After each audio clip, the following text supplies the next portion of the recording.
ಪುರಸಭೆಯಲ್ಲಿ ಇರಬೇಕಾದ ದಾಖಲೆಗಳು ಖಾಸಗಿ ವ್ಯಕ್ತಿಯ ಮನೆಯಲ್ಲಿ ಪತ್ತೆ.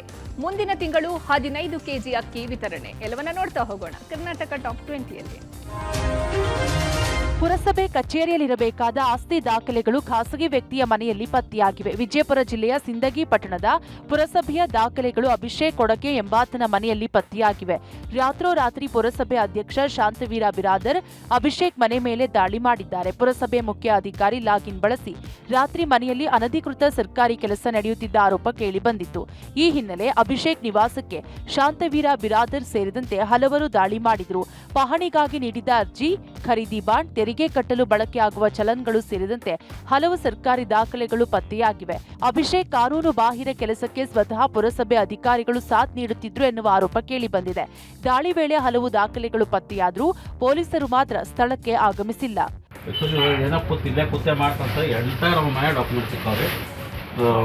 ಒಂದು ಕಂಪ್ಯೂಟರ್, ಒಂದು ಲ್ಯಾಪ್ಟಾಪ್ ಸಿಕ್ಕೋದ್ರಿಂದ ಇನ್ನೊಂದು ಲ್ಯಾಪ್ಟಾಪ್ ಅದ ಸರ. ಬಂದ್ರಿ ಅಂದ್ರೆ ಒಂದು ಸ್ವಲ್ಪ ಬರೋರಿ ಅಂತ ಸಿಗ್ತಾವ ಸರ್ ಎಲ್ಲ. ಸರಿ ನೋಡ್ರಿ, ಈಗ ಒಂದ್ ಕೆಲಸ ಮಾಡೋಣ್ರಿ. ಏನು ಡಾಕ್ಯುಮೆಂಟ್ಸ್ ಅದಾರು? ಅವು ಆಸ್ತಿಗೆ ಸಂಬಂಧ ಸಿಂದಗಿ ನಾಗರಿಕರದ ಆಸ್ತಿಗೆ ಸಂಬಂಧಪಟ್ಟ ಡಾಕ್ಯುಮೆಂಟ್ಸ್ ಅವ ಸರ್. ಇದು ಪುರಸಭೆಗೆ ನುಕ್ಸಾನ್ ಮಾಡಂತದ್ರಿ, ಇದೇನು ಫಾಯ್ದೆ ಮಾಡಂತದಲ್ಲ. ಪುರಸಭೆಗೆ ನುಕ್ಸಾನ್ ಮಾಡಂತ ಕೆಲಸ ಇದು.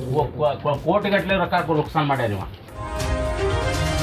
ರಾಜ್ಯ ಸರ್ಕಾರ ಅನ್ನಭಾಗ್ಯ ಯೋಜನೆಯಡಿ ಬಿಪಿಎಲ್ ಕಾರ್ಡ್ದಾರರಿಗೆ 5 ಕೆಜಿ ಅಕ್ಕಿ 5 ಕೆಜಿಗೆ ಅಮೌಂಟ್ ನೀಡ್ತಾ ಇತ್ತು. ಈಗ 10 ಕೆಜಿ ಅಕ್ಕಿ ಕೊಡೋದಕ್ಕೆ ನಿರ್ಧಾರ ಮಾಡಿದೆ. ಫೆಬ್ರವರಿಯಿಂದಲೇ 10 ಕೆಜಿ ಅಕ್ಕಿ ಕೊಡಬೇಕು ಅಂತ ನಿರ್ಧಾರ ಮಾಡಿದೆ.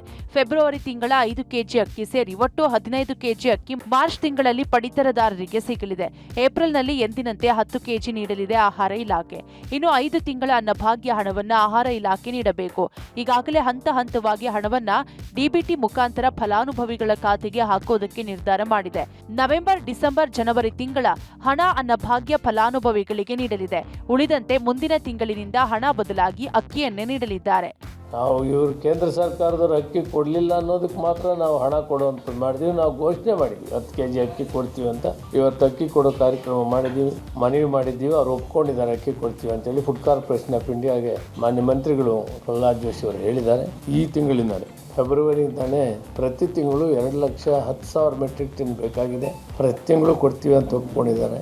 ಈಗಾಗಲೇ ನಾವು ಆರ್ಡರ್ಸ್ ಪ್ಲೇಸ್ ಮಾಡಿದ್ದೇವೆ. ಹಣ ಕೂಡ ಸಂದಾಯ ಮಾಡ್ತಾ ಇದ್ದೇವೆ. ಪ್ರತಿ ತಿಂಗಳು 2,10,000 ಮೆಟ್ರಿಕ್ ಟನ್ ತಗೊಳ್ತೀವಿ. ಬೆಳಗಾವಿಯಲ್ಲಿ ದುಷ್ಕರ್ಮಿಗಳು ಎಟಿಎಂ ಕಳ್ಳತನ ಮಾಡಿದ್ದಾರೆ. ಸಾಂಬ್ರಾ ಬಳಿಯ ಎಸ್ಬಿಐ ಎಟಿಎಂ ಮಷೀನ್ ಅನ್ನ ಗ್ಯಾಸ್ ಕಟರ್ನಿಂದ ಕಟ್ ಮಾಡಿ 75,000 ರೂಪಾಯಿ ಕಳ್ಳತನ ಮಾಡಲಾಗಿದೆ. ಮಧ್ಯರಾತ್ರಿ 2:30 ಸುಮಾರಿಗೆ ಮುಖಕ್ಕೆ ಮಾಸ್ಕ್ ಹಾಕಿಕೊಂಡು ಕಾರಿನಲ್ಲಿ ಬಂದ 4 ದುಷ್ಕರ್ಮಿಗಳ ಗುಂಪು ಮೊದಲಿಗೆ ಸಿಸಿಟಿವಿಗೆ ಸ್ಟ್ರೈ ಮಾಡಿದ್ದಾರೆ. ಬಳಿಕ ಎಟಿಎಂ ರೂಮ್ನಲ್ಲಿದ್ದ ಕರೆಂಟ್ ಆಫ್ ಮಾಡಿ ಗ್ಯಾಸ್ ಕಟರ್ನಿಂದ ಮಷೀನ್ ಕತ್ತರಿಸಿದ್ದಾರೆ. ಕೇವಲ 5 ನಿಮಿಷದಲ್ಲಿ ಖತರ್ನಾಕ್ಗಳು ಕೈಚಳಕ ತೋರಿದ್ದಾರೆ. ಮಹಾರಾಷ್ಟ್ರದಲ್ಲೂ ಇದೇ ರೀತಿ ಎಟಿಎಂ ಕಳ್ಳತನ ಯತ್ನ ನಡೆದಿದೆ ಎನ್ನಲಾಗಿದೆ. ಮಾರಿಹಾಳ ಪೊಲೀಸ್ ಠಾಣೆಯಲ್ಲಿ ಕೇಸ್ ದಾಖಲಾಗಿದೆ. ಇನ್ನು ಕಳ್ಳತನಕ್ಕೆ ಸಂಬಂಧಿಸಿದಂತೆ ಪೊಲೀಸ್ ಆಯುಕ್ತ ಎಡಾ ಮಾರ್ಟಿನ್ ಮಾತನಾಡಿದ್ದು, ಆರೋಪಿಗಳ ಬಂಧನಕ್ಕೆ 3 ವಿಶೇಷ ಪೊಲೀಸ್ ತಂಡ ರಚನೆ ಮಾಡಲಾಗಿದೆ. ಎಟಿಎಂಗೆ ಸೆಕ್ಯೂರಿಟಿ ಇರಲಿಲ್ಲ ಎಂದು ಹೇಳಿದ್ದಾರೆ. ಎಟಿಎಂ ಕಳ್ಳತನ ಆಗಿದೆ. ಇದರಲ್ಲಿ ಟೋಟಲ್ 65,600 ದುಡ್ಡು ಕಳ್ಳತನ ಆಗಿದೆ. ಈಗ ನಾವು ಎಲ್ಲ CCTV ಫುಟೇಜ್ ನಾವು ಎಕ್ಸಾಮಿನ್ ಮಾಡಿಕೊಂಡು ಅದು ಒಂದು ಐಡಿಯಾ ನಮಗೆ ಬಂದಿದೆ. ಅದು ಹೇಗೆ ಮಾಡಿದಾರಂತೆ ಕಟ್ಟರ್ ಯೂಸ್ ಮಾಡಿಕೊಂಡು ಕಳ್ಳತನ ಮಾಡಿದೆ. Form 3 special teams.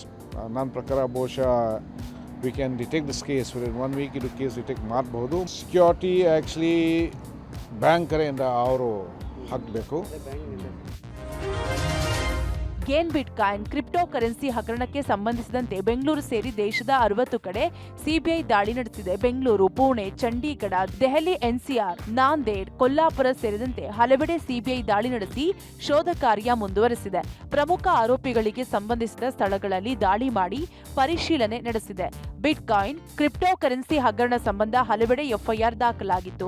ದೇಶದ ಹಲವು ರಾಜ್ಯಗಳಲ್ಲಿ ಎಫ್ಐಆರ್ ದಾಖಲಾಗಿತ್ತು. ಬಳಿಕ ಸುಪ್ರೀಂ ಕೋರ್ಟ್ ಈ ಪ್ರಕರಣವನ್ನ ಸಿಬಿಐ ತನಿಖೆಗೆ ವಹಿಸಿತ್ತು. ದೊಡ್ಡ ಮಟ್ಟದ ವಂಚನೆ ಹಾಗೂ ಮನಿ ಲಾಂಡರಿಂಗ್ ಹಿನ್ನೆಲೆ ಹಗರಣ ಸಂಬಂಧ ಸಿಬಿಐ ತನಿಖೆ ಕೈಗೊಂಡಿತ್ತು. ಈ ಸಂಬಂಧ ಮಂಗಳವಾರ ಬೆಂಗಳೂರು ಸೇರಿ 60 ಕಡೆಗಳಲ್ಲಿ ದಾಳಿ ನಡೆಸಿದೆ.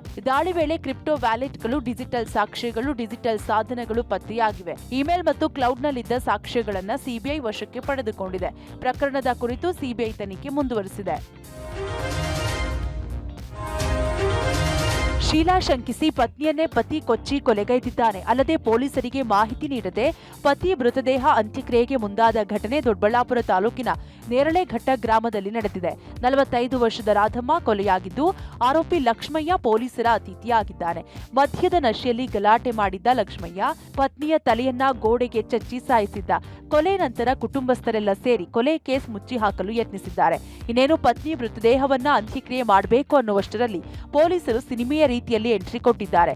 ಮೃತದೇಹವನ್ನ ಶವಗಾರಕ್ಕೆ ರವಾನಿಸಿ ಪೊಲೀಸರು ತನಿಖೆ ಮುಂದುವರೆಸಿದ್ದಾರೆ. ದೊಡ್ಡಬಳ್ಳಾಪುರ ಗ್ರಾಮಾಂತರ ಪೊಲೀಸ್ ಠಾಣಾ ವ್ಯಾಪ್ತಿಯಲ್ಲಿ ಘಟನೆ ನಡೆದಿದೆ. ಬೆಂಗಳೂರಿನಲ್ಲಿ ಬಿಎಂಟಿಸಿ ಚಾಲಕರ ಎಡವಟ್ಟಿನಿಂದ ಅಪಘಾತಗಳು ಆಗಾಗ್ಗೆ ಸಂಭವಿಸುತ್ತವೆ. ಹೀಗಾಗಿ ಚಾಲಕರಿಗೆ ಡ್ರೈವಿಂಗ್ ಬಗ್ಗೆ ಸರಿಯಾಗಿ ತರಬೇತಿ ಕೊಡಿ ಅಂತ ಸಾರ್ವಜನಿಕರು ಬಿಎಂಟಿಸಿಗೆ ವಿಡಿಯೋ ಸಮೇತ ದೂರು ನೀಡಿದ್ದಾರೆ. ಬಿಎಂಟಿಸಿ ಚಾಲಕರಿಂದ wrong side driving, signal jump ಸೇರಿದಂತೆ ಸಂಚಾರ ನಿಯಮ ಉಲ್ಲಂಘನೆಗೆ ಸಾರ್ವಜನಿಕರು ಆಕ್ರೋಶ ವ್ಯಕ್ತಪಡಿಸಿದ್ದಾರೆ.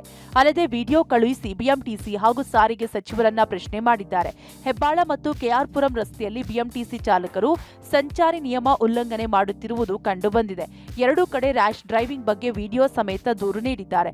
ಸದ್ಯ ಈ ಬಗ್ಗೆ ಬಿಎಂಟಿಸಿ ಯಾವುದೇ ಕ್ರಮ ಕೈಗೊಂಡಿಲ್ಲ. ಕರ್ನಾಟಕ ಮಹಾರಾಷ್ಟ್ರ ಗಡಿಯಲ್ಲಿ ಉದ್ವಿಗ್ನ ಪರಿಸ್ಥಿತಿ ಮುಂದುವರೆದಿದೆ. ಎರಡೂ ರಾಜ್ಯಗಳ ಮಧ್ಯೆ ಸ್ಥಗಿತಗೊಂಡಿದ್ದ ಬಸ್ ಸಂಚಾರ ಪುನಾರಂಭಗೊಂಡಿದೆ. ಕೊಲ್ಲಾಪುರದವರೆಗೆ ಮಾತ್ರ ಬಸ್ ಸಂಚಾರ ಆರಂಭಗೊಂಡಿದೆ. ಕರ್ನಾಟಕ ಬಸ್ಗಳಿಗೆ ಮಸಿ ಬಳಿದು ಗುಂಡಾವರ್ತನೆ ಹಿನ್ನೆಲೆಯಲ್ಲಿ ಬಸ್ ಸಂಚಾರವನ್ನು ಬಂದ್ ಮಾಡಲಾಗಿತ್ತು. ಇದರ ಬೆನ್ನಲ್ಲೇ ಬೆಳಗಾವಿ ಮತ್ತು ಕೊಲ್ಲಾಪುರ ಜಿಲ್ಲೆಯ ಡಿಸಿ, ಎಸ್ಪಿಗಳು ವಿಡಿಯೋ ಕಾನ್ಫರೆನ್ಸ್ ಮೂಲಕ ಸಭೆ ನಡೆಸಿದ್ದು ಹಲವು ಮಾರ್ಗಸೂಚಿ ಮೂಲಕ ಬಸ್ ಓಡಿಸಲು ನಿರ್ಧಾರ ಮಾಡಲಾಗಿದೆ. ಇನ್ನು ಉದ್ವಿಗ್ನ ಪರಿಸ್ಥಿತಿಯನ್ನೇ ಖಾಸಗಿ ಬಸ್ಗಳ ಮಾಲೀಕರು ಲಾಭ ಮಾಡಿಕೊಂಡಿದ್ದಾರೆ. ಪ್ರಯಾಣಿಕರಿಂದ 2 ಪಟ್ಟು ಹೆಚ್ಚು ಹಣ ವಸೂಲಿ ಮಾಡಲಾಗ್ತಾ ಇದೆ. ನಿಪ್ಪಾಣಿ ಪಟ್ಟಣದಿಂದ ಕೊಲ್ಲಾಪುರಕ್ಕೆ ಸರ್ಕಾರಿ ಬಸ್ ದರ 76 ರೂಪಾಯಿ ಇದೆ. ಆದರೆ ಖಾಸಗಿ ವಾಹನ ಮಾಲೀಕರು ಪ್ರಯಾಣಿಕರಿಂದ 150 ರೂಪಾಯಿ ವಸೂಲಿ ಮಾಡ್ತಾ ಇದ್ದಾರೆ. ಸಾರಿಗೆ ಸಂಚಾರ ಬಂದನ್ನೇ ಬಂಡವಾಳ ಮಾಡಿಕೊಂಡಿರುವ ಖಾಸಗಿ ವಾಹನಗಳು ಜನರ ಲೂಟಿಗೆ ಇಳಿದಿವೆ.